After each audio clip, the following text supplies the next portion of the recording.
ஓம் சாய்ராம். சாய் அன்பர்களுக்கு என் அன்பு வணக்கங்கள். பாபா உங்கள் வாழ்க்கையே மாற்றக்கூடிய விதத்தில் சொல்லக்கூடிய அருள் வாக்க இப்போ கேட்க போகிறீங்க. உங்களுடைய வாழ்க்கையில் மாற்றமே வராதான் காத்துக்கிறவங்களுக்கு பாபாவினுடைய அமுதமான இந்த மொழிகள் நிச்சயமாக மிகப்பெரிய மாற்றத்தை கொண்டு வந்து சேர்க்கும். இந்த நிமிஷம் நீங்கள் இந்த பதிவை பார்த்துட்ருக்கிறீங்கன்னா நீங்கள் பாபாவினுடைய அன்பு குழந்தையாக இருக்கணும். உங்களை இந்த பதிவை பார்க்க வச்சது முழுக்க முழுக்க பாபா தான். அவருடைய அருள் அமுத மொழியை கேட்டு நிச்சயமாக உங்கள் வாழ்க்கை நல்ல விதத்தில் மாறும். நம்புங்க, நம்பிக்கை தான் வாழ்க்கை. பாபா உங்களுக்கான அருள் வாக்க இதோ தரார். இதை நீங்கள் நம்பிக்கையாக கேளுங்க. நிச்சயமாக உங்கள் வாழ்க்கையில் சந்தோஷம் இனி குடிக்கொள்ளும். நீங்கள் என்ன தான் கஷ்டப்பட்டாலும் சரி, இதிலிருந்து விடிவு வந்துடாதான்னு சொல்லி எதிர்பார்க்குறீங்க. நிச்சயமாக உங்களுக்கு அந்த விடிவை நான் தருவேன். எப்போ தெரியுமா? நான் சொல்லக்கூடிய விஷயங்களை நீங்கள் வாழ்க்கையில் கடைபிடிக்கணும். ஆமாம், என் பாபா எனக்கு நல்லதை தான் செய்வார், நல்ல விஷயங்களை தான் கொடுப்பாருன்னு சொல்லி என் மேலே முதல்ல நம்பிக்கை வைங்க. உங்கள் வாழ்க்கையில் எவ்வளோ முயற்சி செஞ்சாலும் கஷ்டம் ஏன் வருது தெரியுமா? நான் சொல்லக்கூடிய ஒரு சில விஷயங்களை நீங்கள் வாழ்க்கையில் கடைப்பிடிக்காமல் விடுறதுனால தான். நான் சொல்லக்கூடிய இந்த 7 விஷயங்களை நீங்கள் செஞ்சு தான் பாருங்களேன்.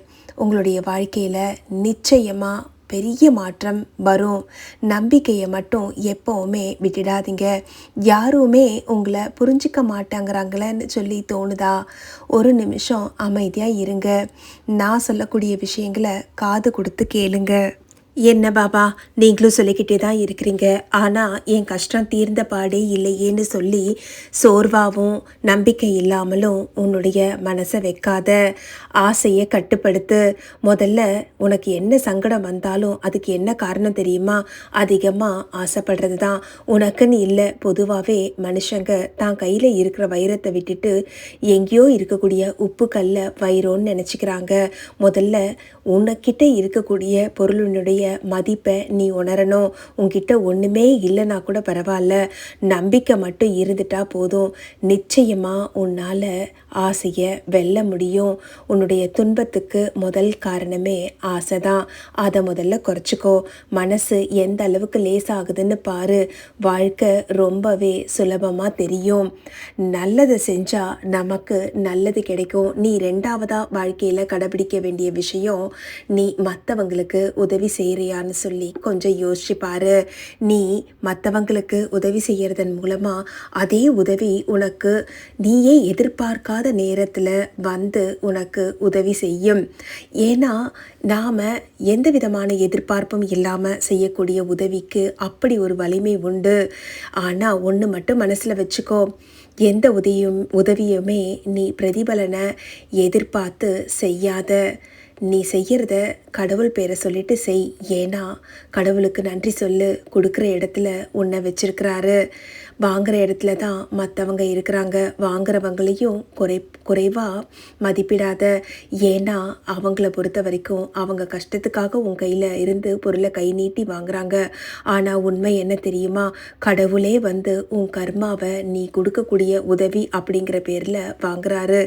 அப்படி பார்த்தா கஷ்டத்தில் இருந்து உன் கையில் இருந்து அவங்க வாங்குறாங்க இல்லையா, அவங்க தான் உண்மையிலேயே உனக்கு கடவுள். நீ எதை விதைக்கிறியோ அதுதான் அறுவடை செய்யறதுக்கு தயாராக இருக்கும். அதனால் நல்லதையே விதைச்சி நல்லதையே திரும்ப பெற்றுக்கொள். ஏன்னா என்னுடைய கண்கள் உன்னையே பார்த்துக்கிட்டு இருக்கு. நீ இந்த மாதிரி நல்ல விஷயங்களை செய்யும்போது என்னுடைய மனம் மிகவும் மகிழ்ந்து, நீ கேட்கறது மட்டும் இல்லை, கேட்காத எல்லா நல்ல விஷயங்களையும் உனக்கு வாரி வாரி வழங்க உன் சாய் நான் தயாராக இருக்கிறேன். வாங்கிக்கிறதுக்கு நீயும் ஒரு சில விஷயங்களை, நல்ல விஷயங்களை வாழ்க்கையில் கடைப்பிடிக்கணும் இல்லையா? 3வதாக நீ செய்ய வேண்டியது அன்னதானம். பசியாக இருக்கிற ஒரு மனிதனுக்கு உணவு கொடுத்தியானா அதை விட ஒரு பெரிய விஷயம் வேறு எதுவுமே இல்லை. தானம் அப்படிங்கிறதே பெரிய உயர்ந்த விஷயம். அது பணமாவோ பொருளாவோ இருக்கணுன்ற அவசியம் இல்லை. பசியாக இருக்கிற ஒரே ஒரு மனிதனுக்கு நீ உணவு கொடுக்கும்போது அந்த தானம் அற்புதமானதாக இருக்கும். ஏன்னா வயிறு மட்டும்தான் போதும்னு சொல்லி வாழ்த்தோம். நீ எவ்வளவுதான் அளவுக்கு அதிகமாக கொடுத்தாலும் அது தேவையை உணர்ந்து போதுங்கிற பக்குவத்துக்கு வந்துடும். அதனால் நீ உன்னால் முடிஞ்ச அளவுக்கு அன்னதானம் செய். அந்த அன்னதானமாகப்பட்டது உனக்கு மட்டும் இல்லை, உன்னை சேர்ந்தவங்களையும் ஏன் 7 ஜென்மத்துக்கும் உன்னுடைய தலைமுறையையே காக்கும். 4வது விஷயம், நீ வாழ்க்கையில் கடைபிடிக்க வேண்டியது என்ன தெரியுமா? எல்லா ஜீவராசிகள்கிட்டையும் அன்பு காட்டு.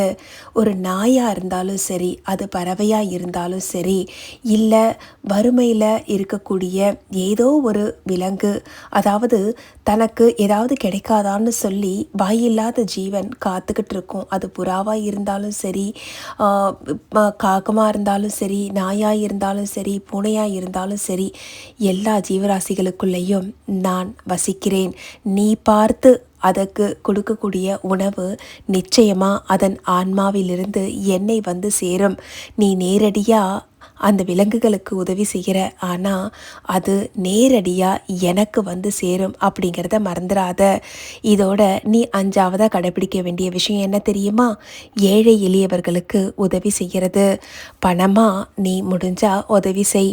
ஒருவேளை நீயே வறுமையில் இருக்கிறனாலும் பணம் கொடுக்கலனாலும் பரவாயில்ல, நல்ல வார்த்தையே மிகப்பெரிய உதவியாக இருக்கும்.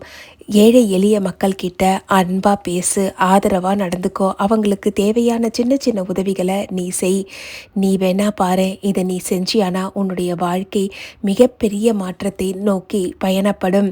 ஏன்னா ஏழை எளியவர்களுக்கு உதவுவது அப்படிங்கிறது உன் சாயாகி எனக்கு ரொம்ப பிடிக்கும். அதுக்கு அடுத்தபடியாக 6வதா நீ கடைபிடிக்க வேண்டியது நம்பிக்கை. என்னை நம்பு, நான் உன் கூட தான் இருக்கேங்கிறத முழு மனசாக நம்பு. என்ன சங்கடம் வந்தாலும் நான் உன்னை காப்பாற்றுவேன்னு சொல்லி நீ நம்பிக்கை, அசைக்க முடியாத நம்பிக்கை. ஏன்னா நம்பிக்கை தான் வாழ்க்கை.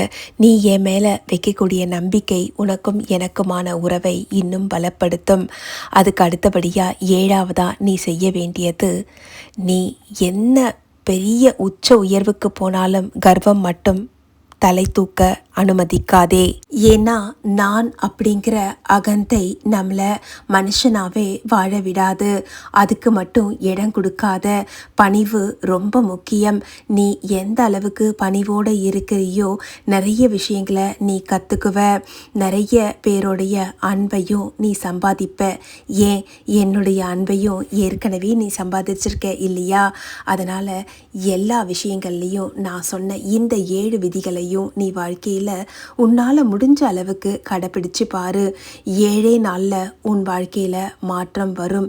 இது உன் சாயோடைய சத்திய வாக்குன்னு சொல்லி எடுத்துக்கோ. நான் என் பக்தர்களை ஒருபோதும் ஏமாற்ற மாட்டேன். நான் கொடுக்குற நம்பிக்கை எல்லாம் உங்களுக்கு நிச்சயமாக செய்வேன்னு சொல்லி நான் சொல்கிறேன் இல்லையா? இது எல்லாத்தையும் நிச்சயமாக நான் உனக்காக செய்வேன். இன்னைக்கு இந்த நிமிஷம் இந்த பதிவை கேட்ட இந்த நொடி தொடங்கி உன்னுடைய வாழ்க்கை நிச்சயமாக மாறும். என் வார்த்தை மேலே முழுசாக நம்பிக்கை வை. உன்னுடைய வாழ்க்கையை நான் நல்லதாக மாற்றுவேன். இது என்னுடைய உறுதிமொழி அப்படிங்கிறத நீ நம்பு. இந்த பதிவு உன்னுடைய வாழ்க்கையில் ஒரு சின்ன மாற்றத்தை ஏற்படுத்தியிருந்தால் கூட உன் சாய் நான் ரொம்பவே மகிழ்ந்து உன்னை ஆசீர்வதிப்பேன். இந்த பதிவு உனக்கு பிடிச்சிருந்ததுன்னா இந்த பதிவுக்கு ஒரு லைக் செய். உன்னுடைய நண்பர்களுக்கும் ஷேர் பண்ண. உன்னுடைய வாழ்க்கையில் நல்லது நடக்கிற மாதிரியே உன்னை சார்ந்தவர்களுக்கும் நல்லது நடக்கணும் இல்லையா? சாய் பக்தர்களுக்கு இந்த பதிவை ஷேர் செய். நம்பிக்கை வைத்தவர்களை ஒருபோதும் யாராலும் தோற்கடிக்க முடியாது. அதிலும் என்னை நம்பும் என் குழந்தையாகிய உன்னை யாரும் வெல்ல நான் அனுமதிக்க மாட்டேன். இனி உன்னுடைய வாழ்க்கையில் நிச்சயமாக கஷ்டங்கள் நீங்கும். மகிழ்ச்சி, குதூகலம், ஆரோக்கியம், சந்தோஷம், சகல சௌபாக்கியமும் நிறைந்து இருக்கும். உன்னுடைய உழைப்புக்கேற்ற ஊதியத்தை என் அருளோடு நிச்சயம் பெறுவாய். இனி உன் வாழ்க்கையில் வசந்த காலம் தொடங்கிவிட்டது என் அருளோடு. ஓம் சாய்ராம். இது போன்ற பாபாவினுடைய அற்புதமான பொன்மொழிகளை கேட்பதற்கும் அவருடைய அமுதமான அருள் வாக்குகளை கேட்பதற்கும் இணைந்திருங்கள் சாய் சாத்விக் லைஃப் ஸ்டைல். இந்த பதிவை உங்களுடைய நண்பர்களுக்கும் உறவினர்களுக்கும் ஷேர் செய்யுங்க. மறக்காமல் நம்ம சேனலை சப்ஸ்கிரைப் பண்ணிக்கோங்க. பல பதிவுகள் உங்களுக்காக காத்திருக்கிறது. நன்றி, வணக்கம். ஓம் சாயி, ஸ்ரீ சாயி, ஜெய ஜெய சாயி.